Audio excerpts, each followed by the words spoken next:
So I'm going to share with you guys a story. I love stories. That's where I live. I actually had this client. I was her doula, and this was before we had a birth center in Colorado Springs. So if you wanted to have a birth center birth back then, you had to drive to Longmont, I think. So like, basically going to Denver. And that's a really long haul if you're like really kind of thinking through things like, oh my gosh, I'm going to be in the middle of labor and we're going to drive an hour to Denver to go have this baby. And just like any birth center, they don't want you there really early. They kind of want you there after you've labored for a while. So there's also that juggling of like, when is the best time to go? Anyway, she's planning this birth at a birth center that's out of town.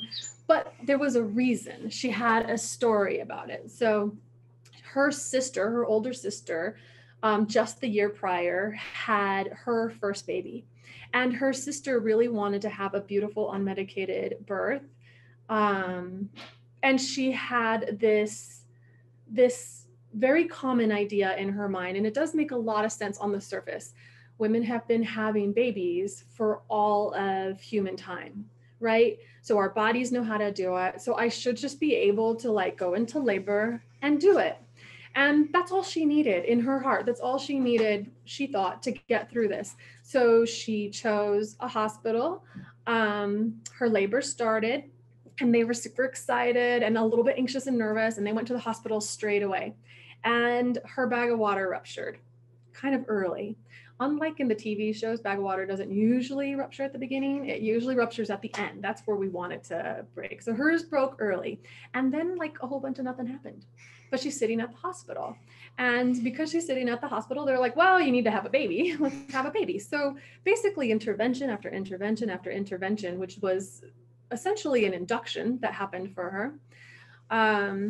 Her baby started to have a hard time and they needed to take the very next intervention to help baby, which was cesarean birth. That mama came out with so much trauma about what happened during her labor and the choices that were made and things that she didn't know about. And why didn't she know about them? And she brought all of that heartache and hurt home and shared it with her family. And so her sister knows this story, and her sister knows how much in her postpartum, the older sister struggled with the story about what happened and what she wanted and the dream that she had envisioned versus what ended up happening for her. And so the younger sister had that story when she came to me and she was like, I need to rewrite this story. I need to rewrite it for my sister because she's scared to death. She's so scared that she's like, I don't think I can ever have another child because it went so horribly wrong. And I need to rewrite it for my mother because my mother is now horribly scared about birth. And she's like, but I still believe in my sister's original vision. I still believe that it's a doable thing. So I am going to set out to prove this. And so she took all of the classes. She took childbirth classes. She did yoga. She ate well. She took like newborn care. She took labor prep class. She took everything. And some of them she had to take too, because the birth center in Denver required their own classes. And I required my own classes because I want my clients to be very prepared and I want us to be on the same page. So then the labor came. And her mom was still so worried, but her mom was part of the birth team and she was going to drive up to Denver with us. So we all drove up to Denver.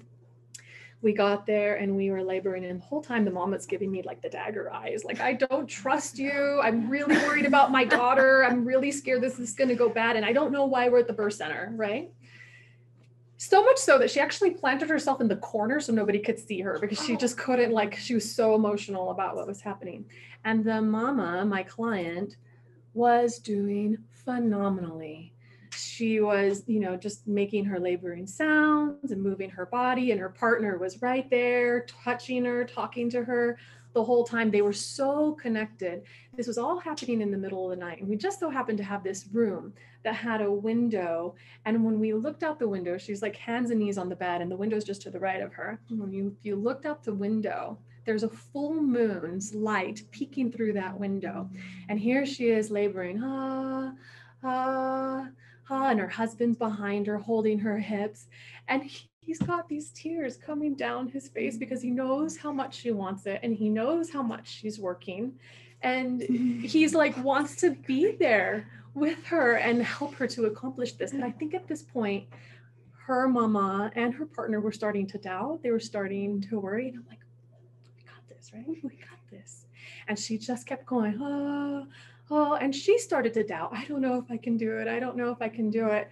Which, as a birth worker, I knew that's because she was close to the end.